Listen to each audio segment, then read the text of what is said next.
ஆட்டு மந்தை இருந்துச்சு. நான் எங்கள் ஊரில் ஆட்டு மந்தைன்னா லேம்புன்னு சொல்லுவாங்க, செம்மறி ஆடு. செம்மறி ஆட்டு மந்தை இருந்துச்சு. அதில் வந்து கிட்டத்தட்ட 500 600 ஆடுகள் இருந்துச்சு. எத்தனை ஆடுகள் இருந்துச்சு? 500 600 ஆடுகள் இருந்துச்சு. அந்த மேய்ப்பு ஒருத்தன் தான் இருந்தான். அந்த 500க்கு மேற்பட்ட ஆடுகளை அவன் தனித்தனியா பேர் சொல்லி கூப்பிடுவான். என்ன பண்ணுவான்? தனித்தனியா பேர் சொல்லி கூப்பிடுவான். அந்த இது திறந்து விட்டானா அதெல்லாம் பேர் சொல்லி கூப்பிட்டு அதனால படம் என்ன பண்ணுவான், பின்னாலே போகும். சரியா? அவன் ஒவ்வொரு நாளும் ஒரு இடத்துல கொண்டு போய் மேய்ப்பான், தண்ணி காட்டுவான், திரும்பி கொண்டாந்து என்ன பண்ணுவான், பட்டியல அடைச்சிடுவான். ஆனா இதே போல நடந்துட்டு இருக்கும். தினைக்கும் கொண்டு போவான், மேய்ப்பான், தண்ணி காட்டுவான், ரெஸ்ட் எடுக்க வைப்பான், கொண்டாந்து பட்டியல விட்டுருவான். ஆனா எல்லா ஆடுகளுக்கும் நல்லா இருந்துச்சு. 500க்கு மேற்பட்ட ஆளுக்கு எல்லாமே சந்தோஷமா இருந்துச்சு.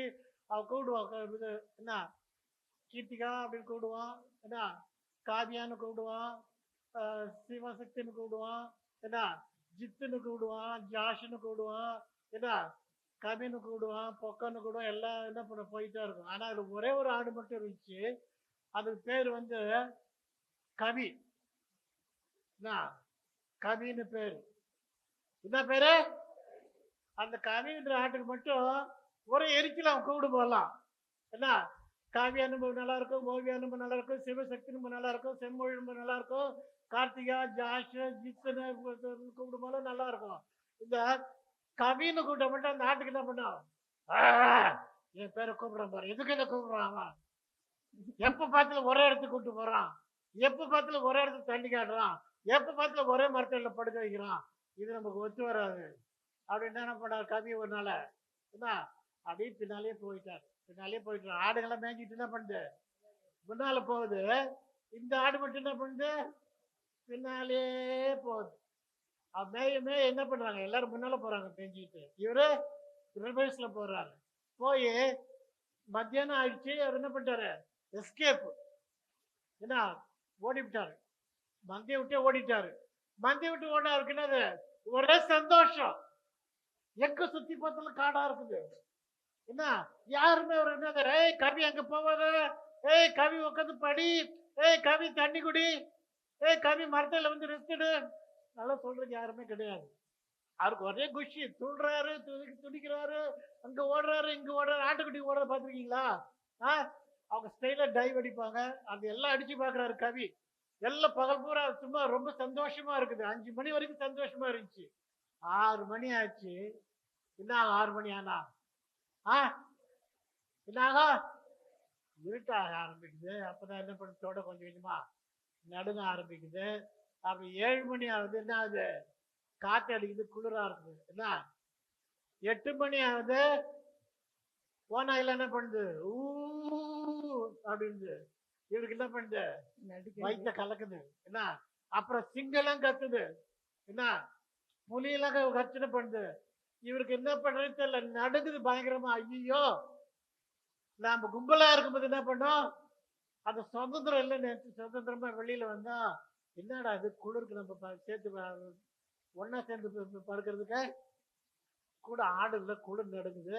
இல்ல ஓனா இந்த பக்கம் கத்துது, சிங்கு இந்த பக்கம் கட்சிக்குது, புலி இந்த பக்கம் கட்சிக்குது. தலைவருக்கு என்ன ஆயிடுச்சு, நைட்டு பூரா பீதி. என்ன அவர் கும்பலா இருக்கும்போது, அந்த கும்பலா இருக்கும்போது ராத்திரி அப்படி பார்த்தாருன்னா அந்த நட்சத்திரம் எப்படி தெரியும், சும்மா ஜெகஜோதியா தெரியும். இன்னைக்கு நட்சத்திரம் பார்த்தா என்ன தெரியுது, ஜெக பீதி தான் கிளம்புது. என்ன ஒரே பீதி கிளம்புது. என்னது, என்னடா இவ்வளவு இருட்டா தெரியுது, இல்லாம கண்ணு தெரிய மாட்டேது, ஒண்ணு தெரிய மாட்டேது, என்னது அப்படின்னு கவின்ற அந்த ஆட்டுக்குட்டிக்கு ஒரே பயம். ஆனா அந்த மேய்ப்பன் என்ன பண்றான், எண்ணி பாக்குறான் ஆட்டை. பட்டியல கொண்டு போய் அடைக்கும் போது 6 மணிக்கு பட்டியல கொண்டு போய் அடைக்கும் போது எண்ணி பாக்குறான், ஒரு ஆடு குறையுது. என்ன ஆடு குறையுது, எந்த ஆடு குறையுது, கவின்ற ஒரு ஆடு மட்டும் குறையுது. ஐயோ கவியை காணுமே, இவன் லூஸ் ஆச்சு, இவன் எங்கேயாவது யோசிச்சுட்டு எங்கேயோ உட்காந்துருப்பானே, இல்லையா, எங்கேயாவது யோசிச்சுட்டு ஏதாவது கனவு பண்ணிட்டு எங்கேயாவது உட்காந்துருப்பானே, இவன் எங்க போய் தேடுறது அப்படின்னு ராத்திரி பூரா இந்த மேய்ப்பன் தேடுறான். என்ன 5 மணி ஆயிடுச்சு, லேசா விடிய ஆரம்பிச்சிச்சு. அப்பதான் என்னது, அந்த மேய்ப்பனுக்கு அந்த ஆடு இருக்கிறது தெரியுது. அது என்ன பண்ணுது, கவி தலைவர் என்ன பண்ணுவாரு, அப்படியே நடுங்கிட்டு ஒரு செடி மூலையில அப்படியே பதுங்கிட்டு நடுங்கிட்டு என்ன பண்ணுது, படுத்துக்கிட்டு இருக்குது. அப்போ தூக்கிட்டு வந்து மந்தியோட விட்டான். சரியா? அந்த ஆட்டுக்குட்டிக்கு அவ்வளோ சந்தோஷம். என்ன? அது என்ன நினைச்சது, நம்ம தனியா இருக்கும்போது நம்மளுக்கு யாரும் எதுவும் சொல்ல வேண்டாம், எப்படி பண்ணணும் என்ன பண்ணணும் ஒன்றும் சொல்ல வேண்டாம். அதுதான் என்னது, நம்ம ஜாலியா இருக்கலாம்னு நினைச்சது. ஆனா அன்னைக்கு தான் அதுக்கு புத்தி வந்துச்சு. என்ன, ஒரு கூட்டத்துமா இருக்கும்போது ஒரு இடத்துல இருக்கும்போது டைரக்ஷன் ஒண்ணு இருக்குது. சரியா? தலைவன் ஒருத்தர் இருக்கான். அதனால ஏசாமி என்ன சொல்றாரு, நானே நல்ல மேய்ப்பன். நானே நல்ல மேய்ப்பன். ஏன்னா அவருக்கு தெரியும் உனக்கு என்ன தேவைன்னு. அதனாலதான் என்ன பண்ணாரு, அவரு தேடி வந்து அந்த ஆட்டை மட்டும் பிடிச்சிட்டு போய் குசும் பிடிச்சி ஆட்டை பிடிச்சிட்டு போய் என்ன பண்ணாரு, மற்ற ஆட்டோட செஞ்சது. அடுத்த நாள்ல இருந்து அதுக்கு என்னது, தேவையான உணவு கிடைச்சது, தேவையான தண்ணி கிடைச்சது, தேவையான நிழல் கிடைச்சது, தேவையான சூடு கிடைச்சது. ஆனா என்ன பிடிச்ச ஆண்டவர் பார்த்து, ஆண்டவரே பரவாயில்ல, இது ரொம்ப அறிவானவர், நான் தான் நான் தான் ஆமா, அதனால இனி நான் உண்மை பேச்சு தான் கேட்டு நடப்பேன் அப்படின்னு தான் பிடிச்ச அந்த ஆடு. அதை போல யாரும் ஆடு இருக்கீங்களா? ஏதோ ஆடு நான் என் இஷ்டத்துல போவேன்னு யாரும் இருக்கீங்களா? நான் முன்னாலே சொன்ன அந்த வசனம் இல்லையா, எடுத்து வச்சிருக்கேன். என்ன, ரெண்டகம் பண்ணுதல் பில்லி சூரிய பாவத்துக்கும் முரட்டாட்டம் பண்ணுதல் அவபக்திக்கும் விக்கிரகத்துக்கும் சரியா இருக்கிறது. சரியா? அதனால சொந்த காசை சூனியம் வச்சுக்கிட்டு அப்படி என்ன பண்ணாதீங்க, ஐயோ சூனியம் வச்சுக்கிட்டு சூனியம் வந்துச்சேன்னு சொல்லக்கூடாது. அவருடைய சத்தத்தை கேட்டு அவருடைய கூட்டத்தோட அவருடைய ஆசீர்வாதத்தோட போகும்போது எல்லாமே எல்லாமே என்ன இருக்கும், சூப்பரா இருக்கும்.